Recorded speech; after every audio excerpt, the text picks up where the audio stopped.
fill your thirst beside the river. Wash the journey from your hands. Feel the comfort flow inside you. Come this far, you understand. Fear's not allowed, where dreams can be lost or found. Hello, welcome to Healing Outside the Box. My name is Rosemary Lachance. I'm a Reiki energy healer and a spiritual advisor.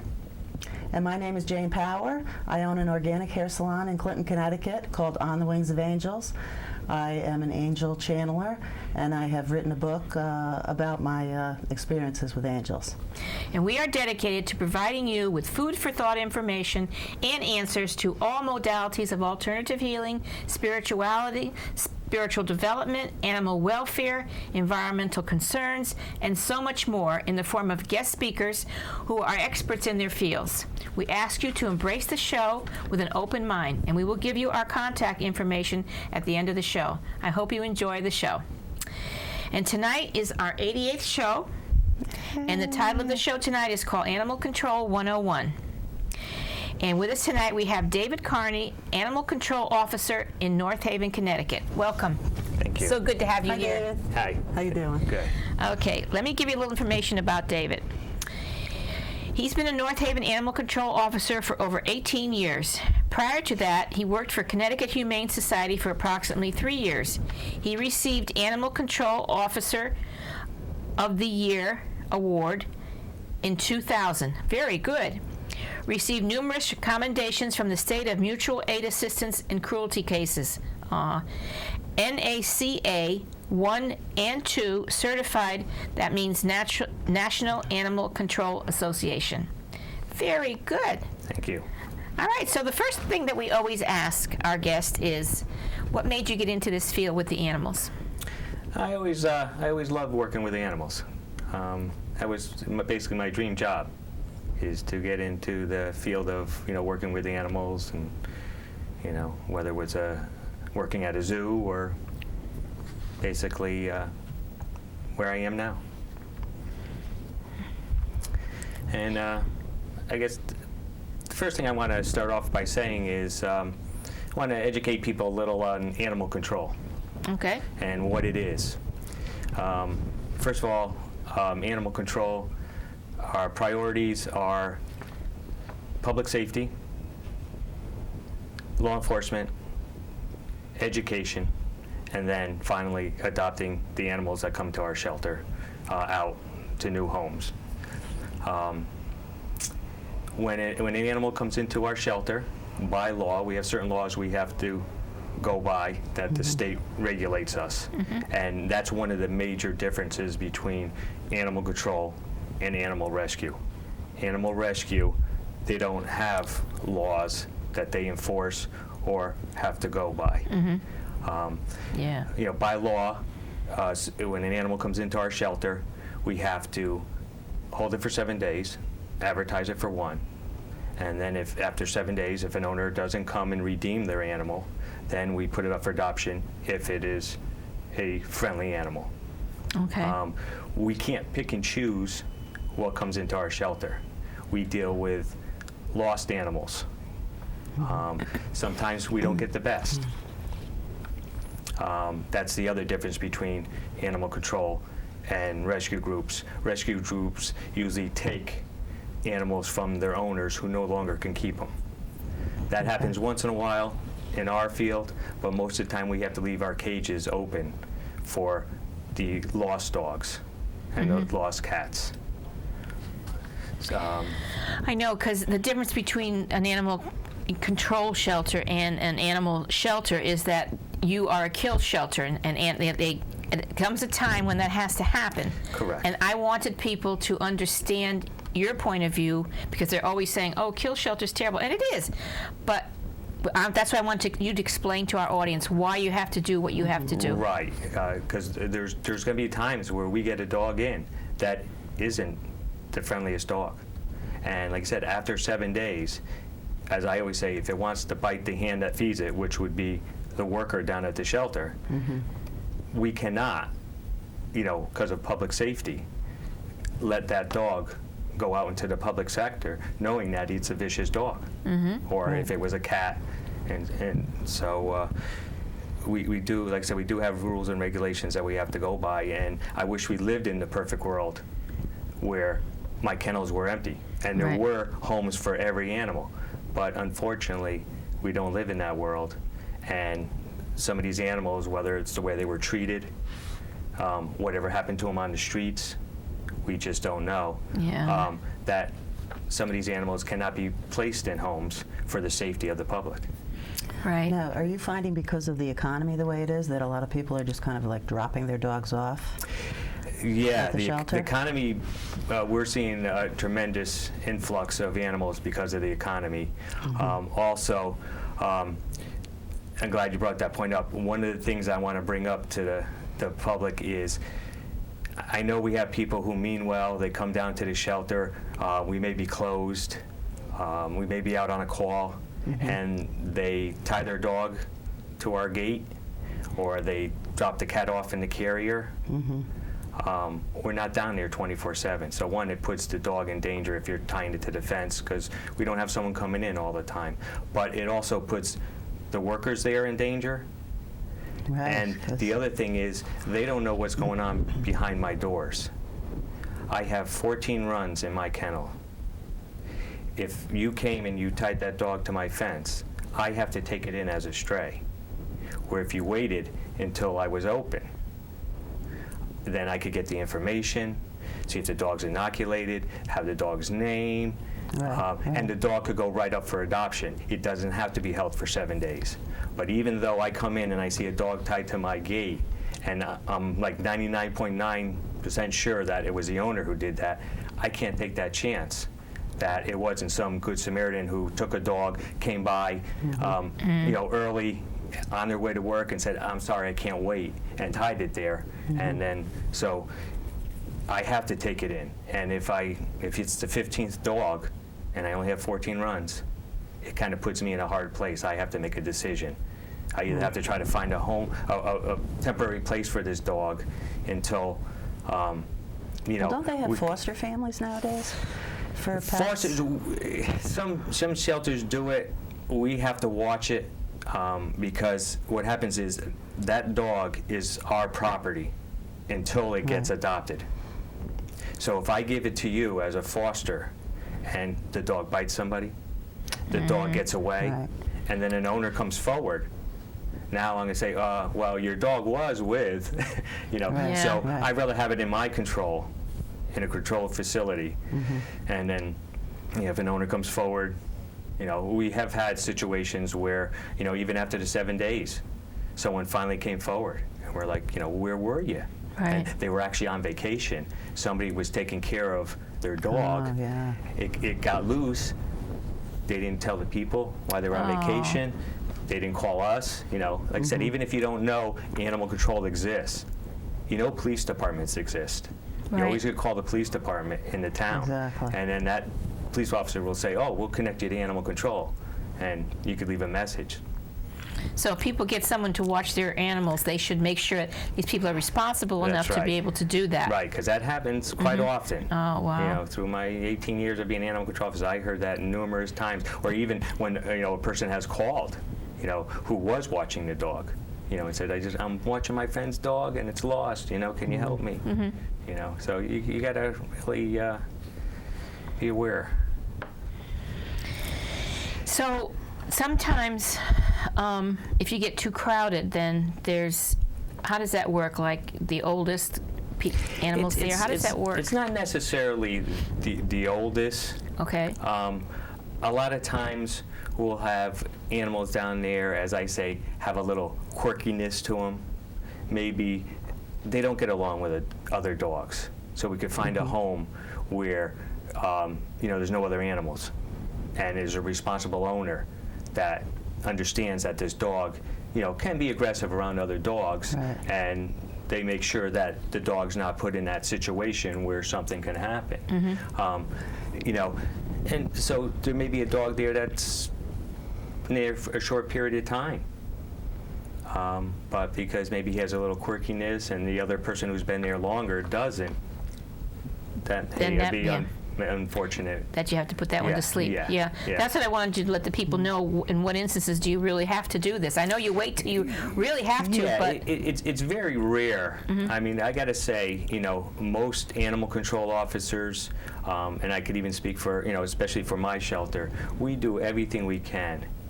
And that's the last thing anybody wants to do. I know. That's the one. That's why I understand people, but that's when it hurts when I hear, oh, you're a kill shelter? right. Well, I wish I could pick and choose what came in my shelter, but, when there's no room at other facilities, or there are some rescue groups out there, nothing against them, that don't take pit bulls. Well, where are all those pit bulls going to go? Right. They end up down our place, So we're all trying to do the best we can, and we're all in the business to try to get as many animals as home as we can, whether you're a rescue group, whether you're animal control. But I just want people to understand that, being a kill shelter, it's nothing that we like to be, we're proud of. I know. You know. I know. It's the same thing with kitties too, cats, right? Yeah, Because that's right. you have a season where We- cats mate and they have babies, Right. and then you're So you have inundated cats with and dogs in kittens. there? Yeah, we have, we get some cats and dogs, usually the kittens. We know they're going to move quick, so we will take kittens in because we know we could get them out real quick. A lot of our adult cats come into the shelter. They were either dumped while we're out on a call or overnight, or it was a cat that we got a call on that was injured. We took it to the vet, and it wasn't anything serious, so we had it fixed, and then we put him up for adoption and try to get him or her a home. Now, what is the process a person has to go through to adopt? I mean, The way it works is, sometimes we'll have them fill out an application. Sometimes I just talk to people, If they're renters, we definitely want to talk to their landlord. We Right. want to make sure. I mean, there's some people that, they figure the landlord's not going to come around, so they could sneak, especially a cat. Oh, I could Right. sneak a cat in, and guess who comes around at that time once they adopt it is the landlord, and Right. it's either you or the cat, so the cat usually comes back. And it's a big commitment. do they have to agree to have them neutered too? Or do Well, you what have it is, it's $50 to adopt. We have a state program that, for that $50, you get first 2 shots, and the state pays $100 towards the neutering of a dog, and Wow. $120 towards the spaying of a female dog.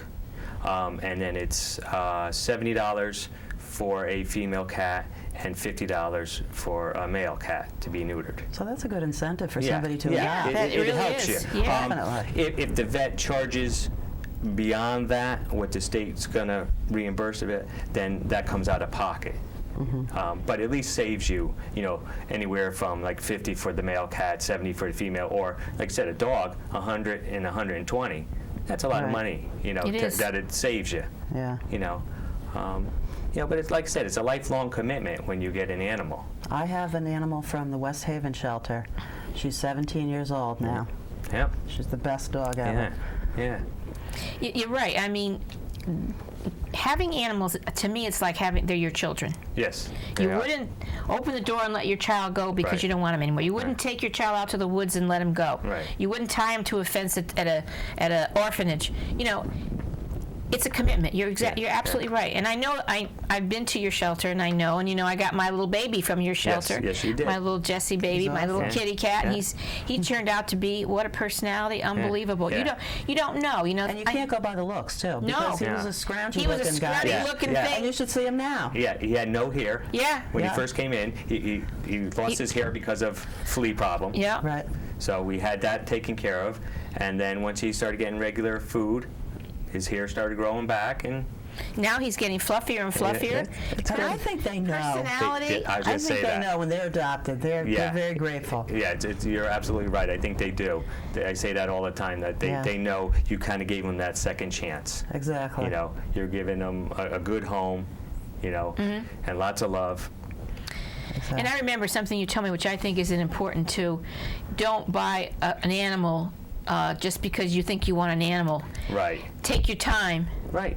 And get something that your heart goes out to. Right. Like Jesse would keep putting his paws out and wanting me to pick him up, and when I picked him up, he put his head on my shoulder, and I went, oh, I have to take this kitty. So I know, you made a very good point. A lot of people say, oh, I think I want that one, take it home. Oh, I don't want that one, and bring it back, right? Yeah, the person who comes into my kennel and says, I want that one, and hasn't even spent time with the dog, I have a little more hesitancy with that than somebody who says, you know, can I see that dog? You know, can I spend some time with the animal? And then even if they say, I'll be back, you know, fine, you'll be back. That's great. You know, come back as many times as you want. You know, the animal may not be here, may got adopted, but at least you know if you come back, you know, it's not a split decision. Right. You know, that's what. I understand that Hampden doesn't have an animal control shelter. That's great. So they're using our facility. So they use yours. So that put more on you, more burden. We fill up more than we normally would. But like I said, I got to say, you know, both myself and the Hampden officers work well together, and we try everything we can to get as many animals homes as we can.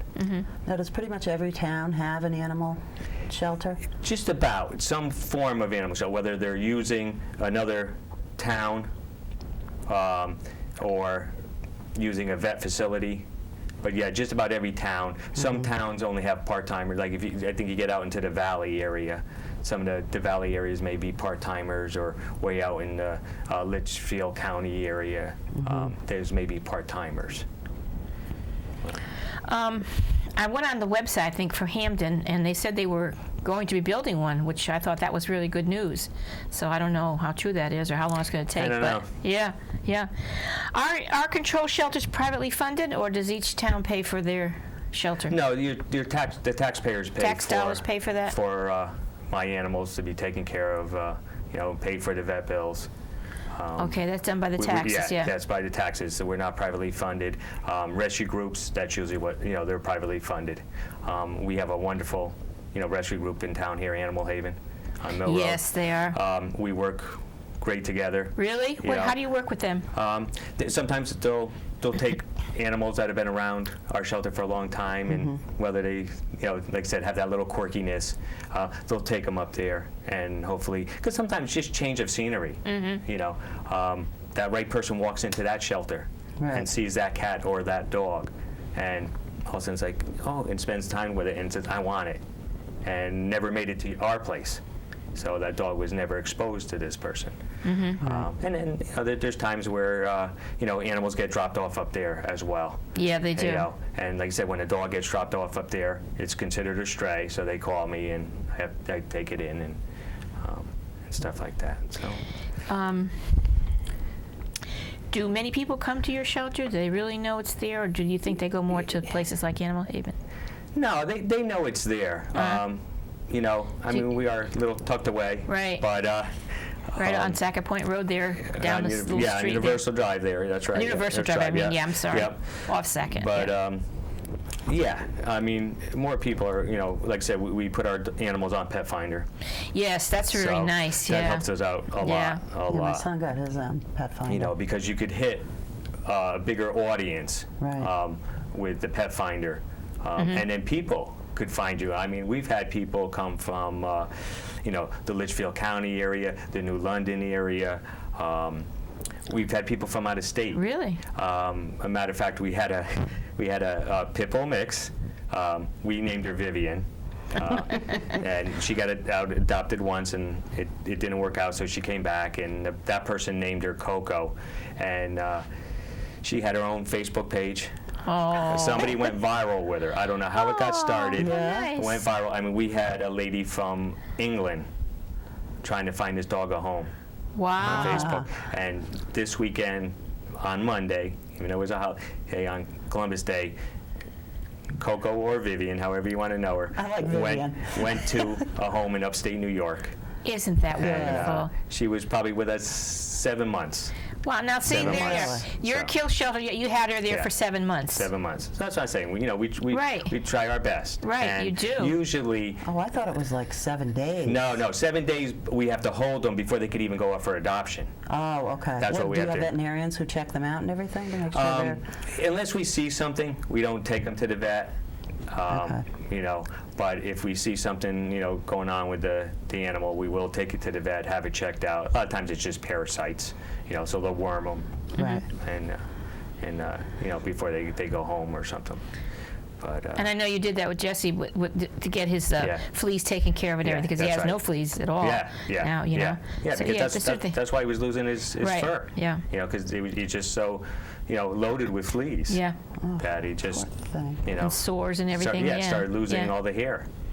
I know, and so people, like I said, they can't look at it and say, "Oh, well, he's not so beautiful, or she's not so beautiful." You just don't know what the personality is like. That's right. What the you know? potential That's right. is. Yeah. And Yeah. I tell you, sometimes it's tough in the shelter environment, because everybody's going wild. They've been in the pen, even though Right. they have an indoor-outdoor part, and it's pretty the large dogs, yeah. for the dogs to go in and out of. It's a lot of energy that is, inside of them, Right. and that's why usually when I take a dog out and go to show the dog to the new possible owner, I tell them, give them 10, 15 minutes outside. Let them calm down. Right. Then you'll see the true personality of this dog. Right, right. Because the only thing they want to do is get outside and run. They just want to run and run and run. Yeah. So, we try our best to get everybody a good home. Pit bulls have gotten a bad name. Yes, they have. Since the fighting and all that. Yeah. And I noticed that whenever I come up to the shelter, they bark and bark and bark, but it's all Yeah. they're saying, take Yeah. me home, Yeah. take me, Yeah. you take me, can you have Yeah. me, I want, Yeah, I mean, and the kitties say, meow, meow, meow, Yeah. meow, yeah. So do they make good family pets? They pit do. bulls?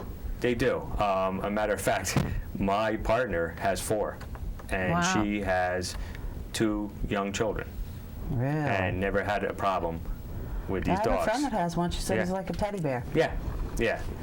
We do spend a little more time with them when they come in. Yeah. We want to make sure, because when they bite, that's why they get the notoriety. When they bite, they do some serious damage. Right. It's not like the Chihuahua who bites your ankle Right. and you get a little nip on it. Right. They do some serious damage. Yeah.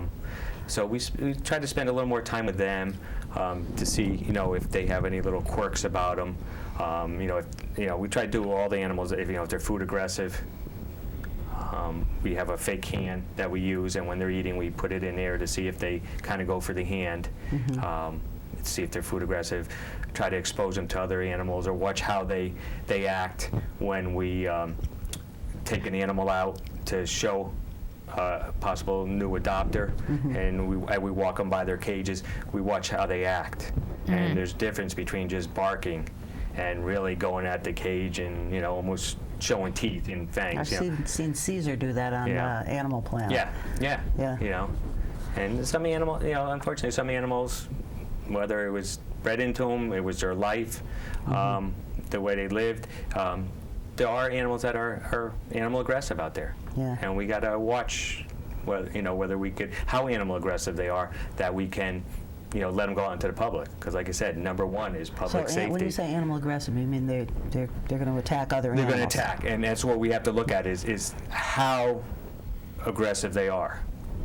And there are some animals out there that are so animal aggressive that if, God forbid, they hit your door and ran down the street and somebody's little dog was sitting minding their own business on their front lawn. It would rip it to shreds. Yeah, right. Yeah. And there are animals out there like that, and we Yeah. can't let animals like that out there because it's just too dangerous. Yeah. It's too dangerous, for the safety of the public.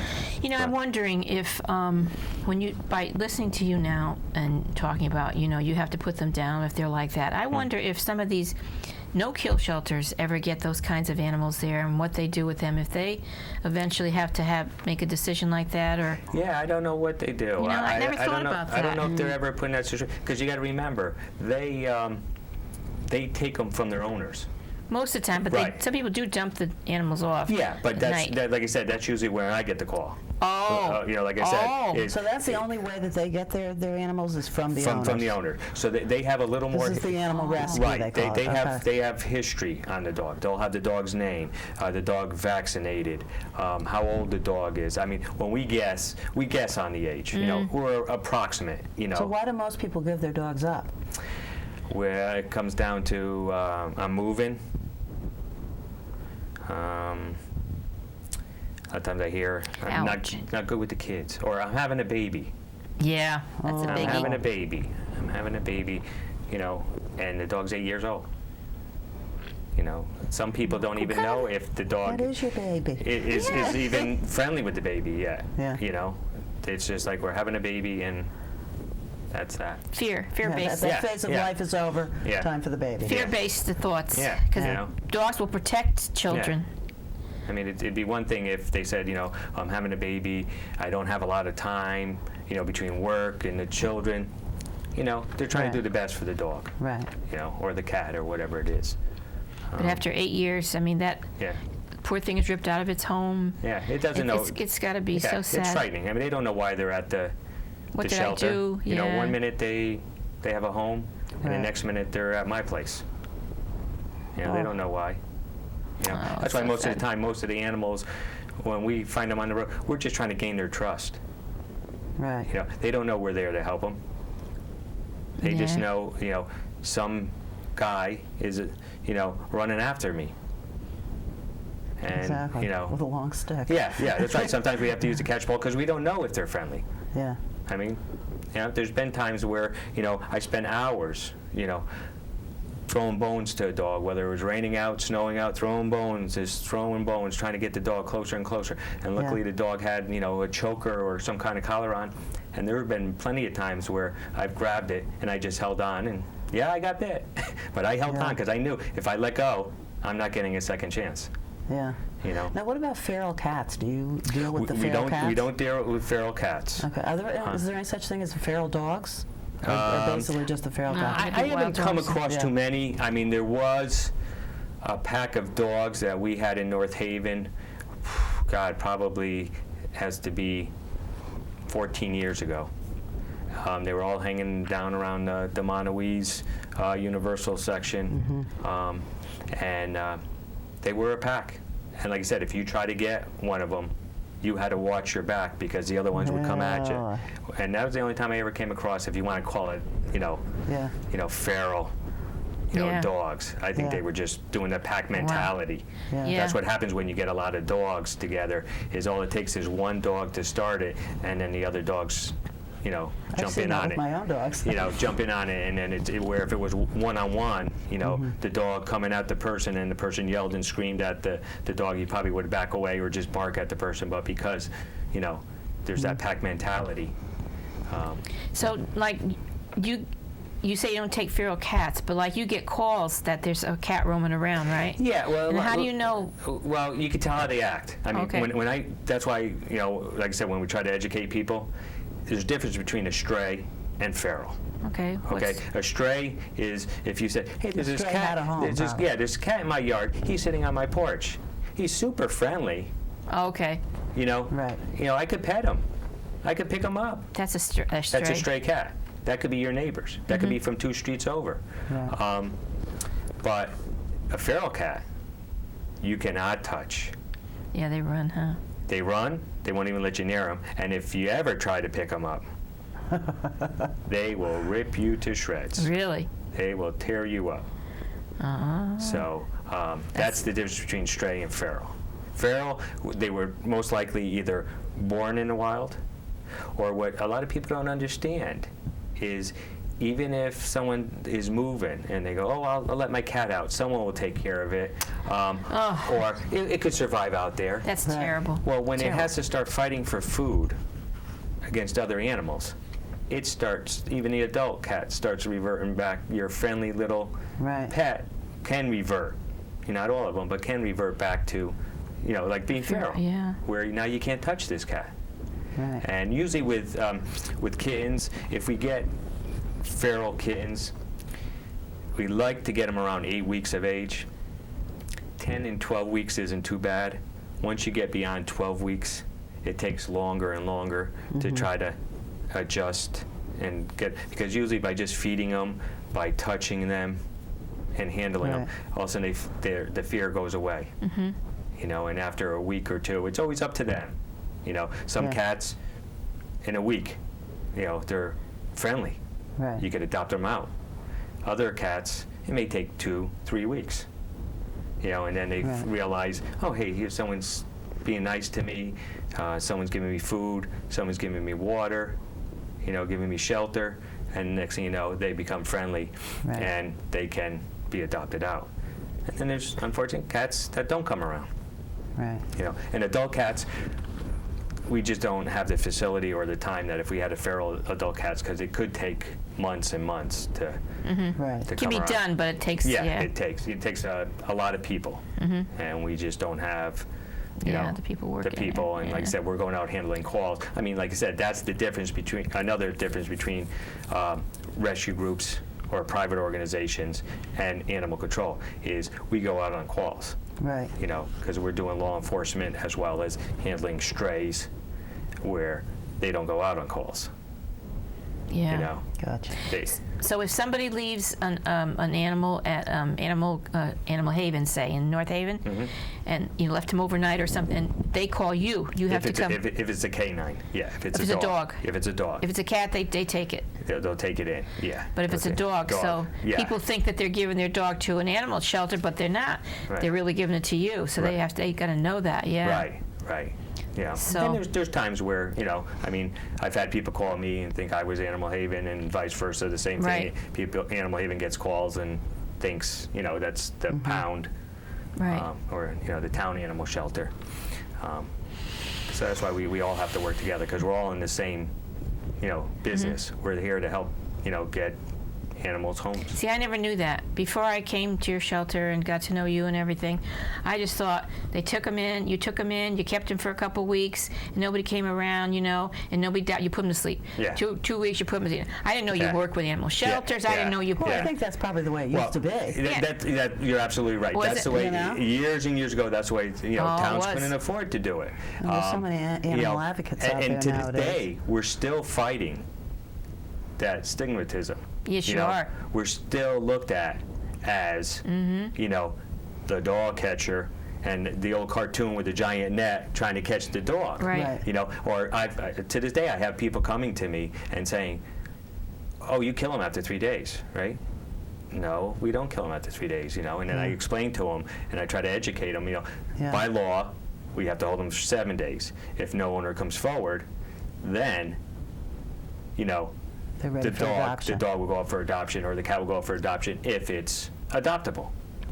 You know, and when we treat those animals in our shelter like they're our personal pets, because we're the only ones that they know. You know, when I go to the vet, the few times we have to put an animal to sleep, it'd be easy for me to drop the dog off and go on my way. I can't do that. I have to stay there. I figure that's what I owe the animal. Good heart. Plus, you know, it's safety for the vet, because God forbid the dog tries to bite the vet. I want my arm there and get bit before the vet gets bit. But it's also, I figure, I want to make it as calm as possible. And that dog only knows me. You know, or my partner. So we feel it's something we have to do and stay there with the animal. I guess there are some shelters in the United States that are not so kind, because I read a lot on Facebook, you know, about that, you know, and so people like that gives other places a bad name. Yeah, they do. They have to know that they're not like that. You know, the other thing we have is one of my biggest pet peeves. We have a lot of southern dogs coming up here to Connecticut. Really? A lot of rescue groups are going down and bringing up dogs out of kill shelters in the South. It's a different way of life down there. They kill them quicker down there, don't they? Yeah, they kill them quicker. I mean, some puppies even go to sleep. You know, we never, you know, you never hear of a puppy around here, you know, ever going to sleep. I wonder why they do that down there. Do you know? I don't know. But you know, I look at it as for every basically dog that comes over the border, you basically kind of, made it tough for the Connecticut dogs. We have a lot of Connecticut dogs in the animal shelters, and a lot of nice animals in these Connecticut shelters. If you want a dog, just go to your local shelter. They'll be more than happy to adopt a dog, to you.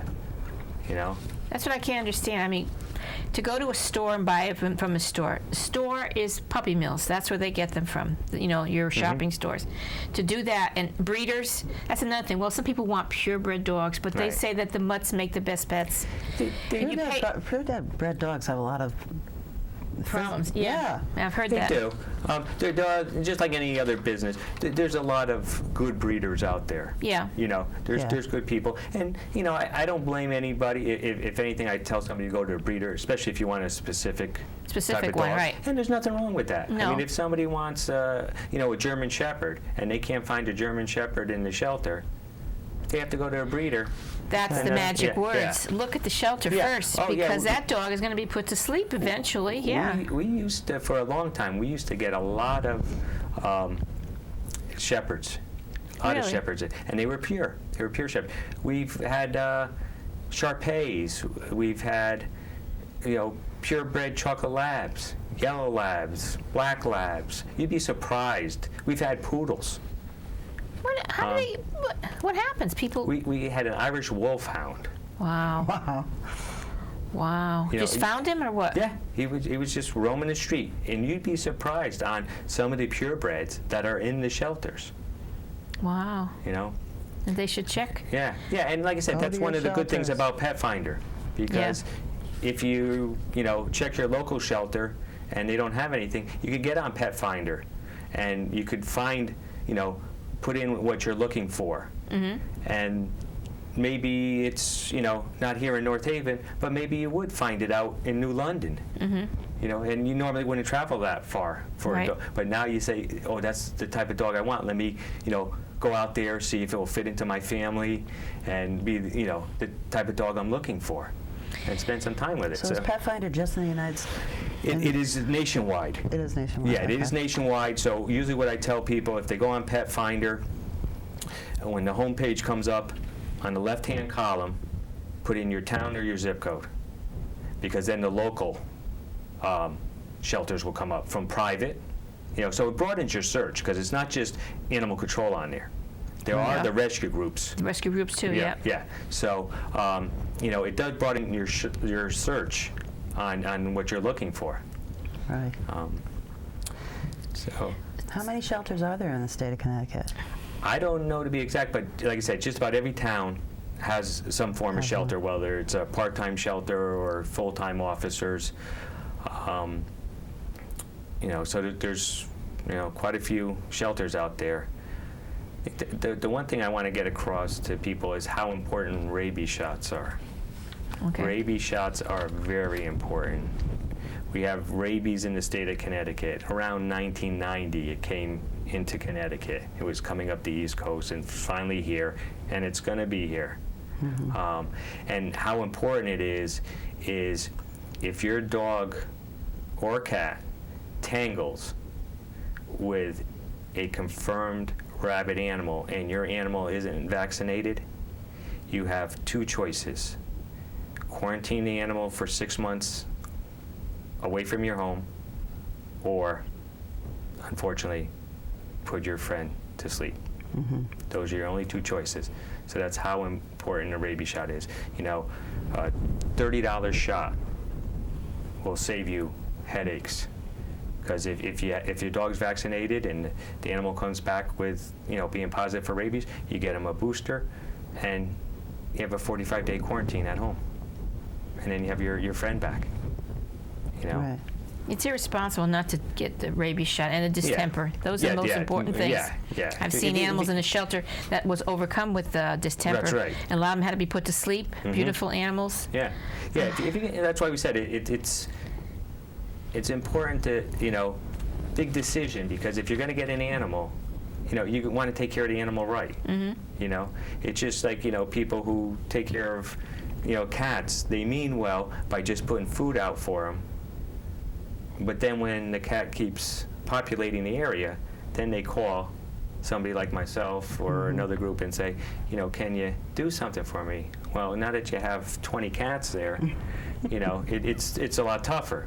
Where if you called for help in the beginning when you first had that cat, and even if it was a feral cat and we're looking for assistance just to have it fixed so it wouldn't populate the area, we could send you in a direction, hey, call this place, they'll help you out. Maybe lend a trap. I have a hard trap that traps the cat. That they have a van that goes around the state of Connecticut. Yes. Team. Yes. Oh, yeah. So My daughter had her cat done that way. You call them up, and all they say is, and I think they finally went up to $89, but you get the shots, you get your animal fixed.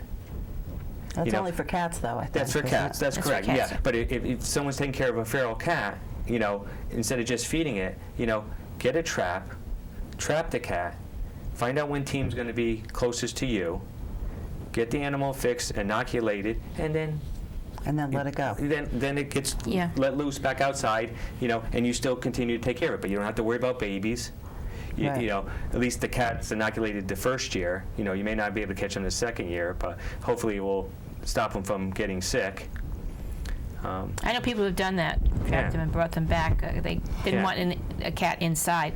I hear there's a place in Waterbury, too. I think it does it for only $45 or something like that. Yeah. So they can call you, and you can tell them where to go. See, now that's right. a good thing to know. Yeah. That's a very good thing to know. Try to, if we can't help you, we'll try to direct you to somebody that can help you. That's nice. Yeah. We can't always help you. Right. We try. Right. But if we can't, at least try to direct you and to somebody that can help you. We can't speak for these other organizations, but we could at least say, hey, try, Animal Haven, or try, Hope if you're looking to get something, fixed, or try Team if you're looking to get your animal fixed. I personally don't believe cats should be allowed to roam the streets by themselves because they can get hit by Coyotes? cars. They can get eaten by coyotes or other kinds of animals. Fisher cats? Yes, yeah. There's a lot of dangers out there. There is. There's a lot of dangers, and I kind of agree with you. When I first probably started in this business, it was like, if they want the animal outside, they don't want to deal with the litter box. As long as they take good care of the animal, who cares?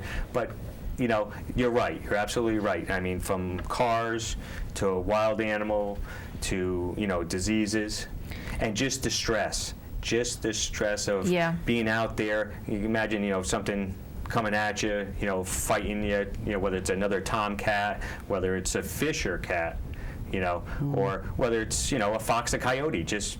Yeah, we've got lots of coyotes in Clinton. Yeah. I mean, we have them here in Connecticut. In North Haven. We've had them here ever since I worked there, so it's probably even been longer. The Fishers have just started coming into this area. Oh, really? What's the Fisher cat look It's like a weasel. It's like a weasel. And it actually will track the animal. It's a nasty animal. Really? It's a nasty animal. Doesn't it jump down from the trees? I always say, I look at it as it's the closest thing to humans, as I say, because it will kill just to kill. Very good. That's a good point. Humans do that. It will not kill to Animals protect. don't do that. It will not kill to eat. Really? It will do things like that, but sometimes if you're in its territory, it'll just come and kill you and leave you there, and then just go on your way. Do humans have to worry about Fisher cats, or no? They just small animals? Well, I mean, if you get too close or surprise any animal, you have a chance of, or if it's a rabid one. But coyotes are pretty brave nowadays. I'm telling you, even if you're out in the yard with your animal, they've been known to come right into the yard. You know what it is what I try to explain to people is everybody has a safety zone. Okay, and I know, especially in the springtime, when the fox have had their young, and the little kids are out in the backyard, and they're playing like little puppies, and I get a call, there's fox in my yard. I'm like, okay, but I'm on my deck. I'm like, okay, so did you get off your deck and take a couple steps towards them? Oh, no, like they're going to attack you. Well, they know that they're not in danger, so they'll continue to play in the yard. Mm-hmm. But if you got off your deck and just went walking towards them, next thing you know, you're going to see them stop playing. They're going to get up, probably run a few feet, stop, turn around, and look at you, just to see if you're still coming, because they look at you as a predator. Right. They don't know you're a human just trying to explore and see what's going on, and maybe try to get closer to the little kits. And so that's why I always say, and it always seems like the human safety zone is smaller, or I should say wider, because like I said, the fox could be 100 feet from you, and you're sitting on your deck, and the person is nervous because the fox is out. And a lot of things, what gets fox in trouble is fox sometimes will come out during the day. Yeah. They don't realize that I've seen 'em they're doing supposed to be nocturnal animals. Now, coyotes are very shy. They will keep their distance. You will probably most of the time see them at dusk, I've seen them in at broad daylight dawn. walking up my road. But it also depends on what broad daylight is. See, now if you called me, the next question to you would be, what time did you see him? It was like 11 o'clock. Now 11 o'clock, that's early. Maybe something disturbed him. But a lot of times what I get is, it's 5 o'clock, it's 6 o'clock. And I say to people, well, unfortunately, animals don't play daylight savings time, especially in the summertime. Yeah. When we try to use the daylight to, It's basically enjoy dusk ourselves. and dawn. Right. I mean, if you eat dinner at 5 or 6 o'clock, they're going to be out at that time. If they know there's a meal, that's the other thing, is you said you saw the coyote at 11 o'clock. If they knew there was a food source around at that time, they're going to come out at that time. They're not going to pass up a free meal. So you will see animals out during the time. Yes, certain animals, especially your raccoons, especially your coyotes, if you see them out, like I said, 11 o'clock, 1 o'clock in the afternoon, it's skunks. It's something to check out. Call your local animal control officer.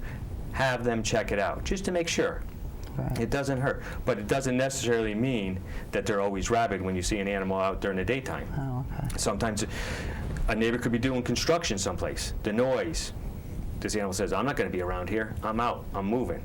I know a lot of times there used to be, I don't know if they're still there, but for a while there was a pack of coyotes by Montaguese Grammar School here in town. And once in a while there'd be one late coming, in the morning. The kids were already in school. And he's about 8:30, but he's going back to where he's going to sleep his day away. But he was a little too late. He slept over his girlfriend's house, That's right. There you go. Sneak home. That's it. And I think the other important thing I want to get across too is, especially in the summertime, I know your dog, especially dogs, your buddy, he loves going for a ride. I know my dog loved going for a ride. If I said the word ride, oh my God, I had to take her for a ride, otherwise forget it. I couldn't live with her. Leave them home. It gets warm in your car. Right. The glass magnifies. Dogs do not sweat like we do. They sweat through their tongue. So if they're breathing in hot air, or think about when you get in a car on a summer day after you went into the store and you came out, and you got in there, you had to leave the doors open for a while and let it cool down. Yeah.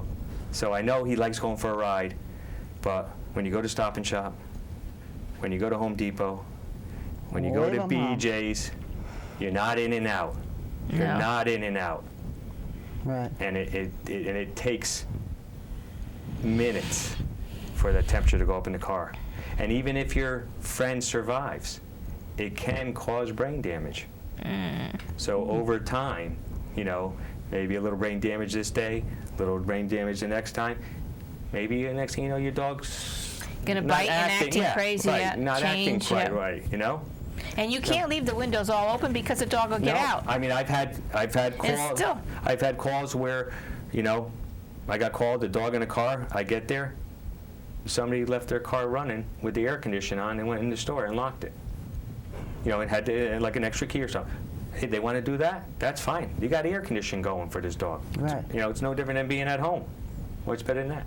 But if the car's turned off and the window, I mean, people think if they open the window Yeah, this right, much, right. it's gonna. It doesn't help. Now, will you take that dog away from the person, or will you give them a ticket? It depends. I mean, if the dog is in distress, they can be arrested for animal cruelty. Okay.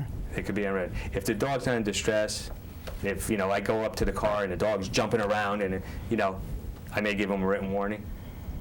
I'll educate them. You know. You wait That's the there key until they word, come eh? back? Oh yeah. I wait. I'll use most of the time. I'll usually park behind their vehicle, and then I'll go into the store. And if the store has a PA, we'll call the license plate in to get Right. the owner to come forward. If for some reason the store doesn't have a PA, well then I'll sit there behind the person until they come out. What about if the dog is in distress? What do you do then when you get there? Well, If his doors locked and the windows are only then- cracked, Then I mean we have a right to break the window? break the window if the Good. dog is in distress that bad, Good. and then the person would be arrested for cruelty. We go for a warrant after that. And what's good today, I think people now more than ever are realizing about animal rights, and they're Right. calling Right. in and saying Right. there's an animal in the car, Yeah. there's a this, the Yeah. animal being, I hear an animal getting beaten or whatever. Right. Animals tied up in the Just yards. like the dog, just like the barking dog complaints. Yeah. We get those. Do you get those? Yeah. We get those. And everybody's tolerance is different, but usually I find if you get a dog and you tie him out in your backyard or tie him to a dog house, most of the time. What do you have a dog for in the first place? Yeah, to me, that's when it becomes a chore. Now, is that animal cruelty when somebody leaves a dog tied to a doghouse? It depends on how long. How long, is it food? Well, some dogs live their Basically what whole they life do, like yeah, that. food, They do. water, shelter. That's what you got to provide your dog. And a lot of times, of course, food isn't always out there because the person will feed the dog inside, but then, put them outside while they go to work, and then, leave water out there. A lot of times it gets knocked over. I never let my yard was fenced in, and if I wasn't home, my dog was never outside. Right. I know. Because one, I don't want to disturb my neighbors, if she does bark. Right. Two, there's crazy people out there. Yeah. Your dog, they could try to steal your dog. Right. They could try to do something to your dog. So I said, you know what, if we're not home, my dog doesn't go outside. Right. And that's usually what I tell the people too when I get a barking complaint on their dog. And I call them and I ask them, where are you right now? They go, at work. So basically they can't tell me that their dog's not creating a nuisance because they're at work. They don't know what their dog's doing.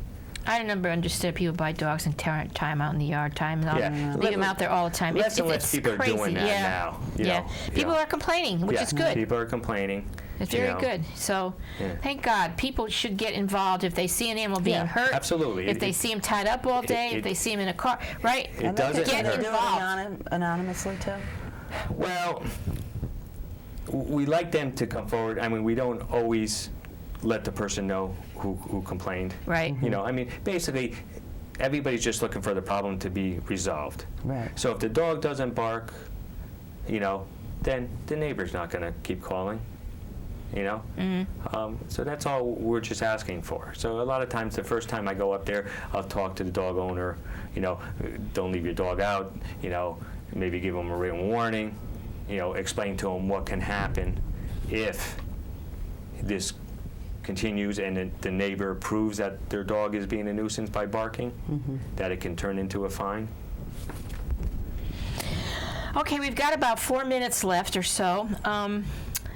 I think that the audience would love to hear some of your happy stories about some of the animals good little stories about some of the animals you've had. Yeah, well, the one story I always remember is we had this chow mix mama. Well, she was actually having her puppies on the side of the road.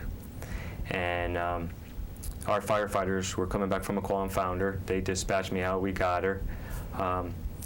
She had her puppies. We got them all homes. And this older gentleman came in, and he was looking for a small dog. And I said to him, 1 minute. She may not be too big. Let me show you this one dog. So I brought her out, and she came out, and just all over him. So he loved her. He loved her. He took her everywhere. If he went swimming, he took her. Every time they passed the shelter, he had to stop. Otherwise, she would not stop running back and forth in the car, stop barking. She wanted to come down to the shelter and visit. And say hello to you. And say hello. Aw, isn't that nice? So those are the things, or you could be having a real bad day, real busy day, and you come back to the shelter and you see something stuck in the door and you're like, okay, who's complaining now? and you open it up, and there's a picture or a letter from somebody saying, "Oh, thanks for taking care of, whoever, whatever they named the dog or the cat for so long. We love him or her, and we're just so happy we came down and adopted him." Oh, that's so it's things like nice. that just wash everything away and make you feel good and make you keep doing the job. Exactly. You meet a lot of nice people. A lot of nice people. Nice. A lot of nice people come down and adopt the animals. How about the dog? I think you said something to me about who started to leave and then he came back to say bye. What was that? Remember he came back around? Oh yeah. I think that was a little pit mix that was getting adopted, and it just happened to stop, and I was behind my desk and came around and just came over to me, and I said goodbye and told her to behave, and then she ended up going came to home. say bye. Isn't that cute? Yeah. Now, how do you keep from bringing all these dogs home with you? Oh, you got to know your limit. You know your limit. You know your limit, and like I said, every day I take care of them. Yeah. These are my dogs and my cat. I'm more of a dog person, but even the cats at my shelter, they're ours. Yeah. We take care of them like they're ours. We treat them like they're ours. And every morning we come in, hey guys, how are you? Before we kick them out and to clean the inside. When we go home at night and we close the lights down, it's see you tomorrow. Yeah. So. I remember the little kitty you were talking to that one time. And they started out feral, that bunch, but then they all got very, very nice. Real nice. And he went up to this little kitty, and he started talking. He says, "I know," and he's talking, and the little cat looked at him, then all of a sudden the little cat sat down and looked up at him and just listened to him talk. And I said, "He's so smart." It's probably one of the few people that listen to me talk. So there's, like I said, you meet a lot of nice people. There's a lot of good stories. And that's the good thing. There's more good stories than bad stories. Good. Yeah, that's good. Yeah. Well, we have to say bye, but I still can think of more questions I want to ask you, but at least we got the point across. Take care of your animals. That's take care of them all. Take care of your animals. Don't let them run around the street. And adopt. Adopt. Right. Yes, go to your local shelter and adopt. There's a lot of beautiful animals at your local shelter, That's whether right. it's the town run or whether it's a rescue group in your area. There's a lot of nice animals. And look on Pet Finder, too. That's right. Thank you so much. Thank you very much. Thank you Thank you. so It's been a pleasure. much. Okay, we're going to give you info. If people want to get a hold of you and talk to you some more or learn about adopting something, we're going to put your information here and right now. For contact information for David Carney, it's a North Haven Animal Control, phone number 203-239-5321, extension 415.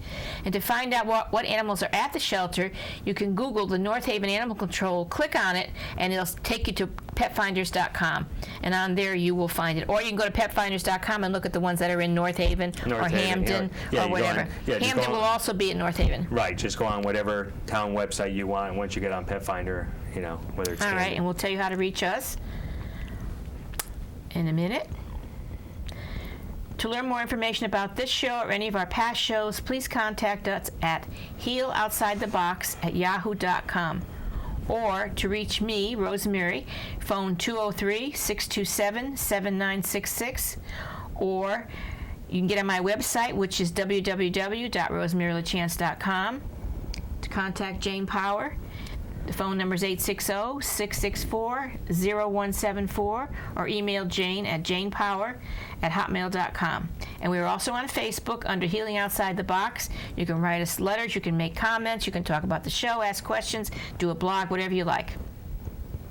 Okay, here's the quote for tonight. I looked at all the caged animals in the shelter, the cast-offs of human society. I saw in their eyes love, hope, fear, dread, sadness, and betrayal. I was angry.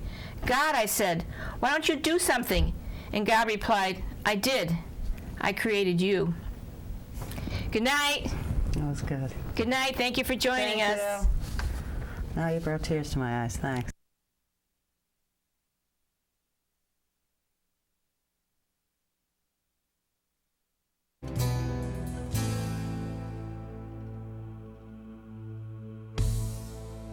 As you look out through the window to the world you have made,